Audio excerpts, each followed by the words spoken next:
Hello, friends. Welcome to Creative Medicine. In this lecture, we will learn about Zuska disease. Zuska's disease. In Zuska's disease is also called as recurrent periductal mastitis. Okay. In Zuska's disease, it is a condition with recurrent retroareolar infections. Here there are recurrent retroareolar infections or abscesses are seen.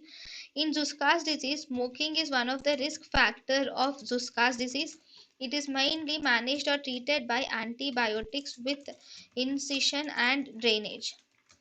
If you see the prognosis of the Zuska's disease is prognosis is actually favorable, and if you see the 5-year survival rate, 5 and 10-year survival rate of this Zuska's disease are around 74 and 51% respectively.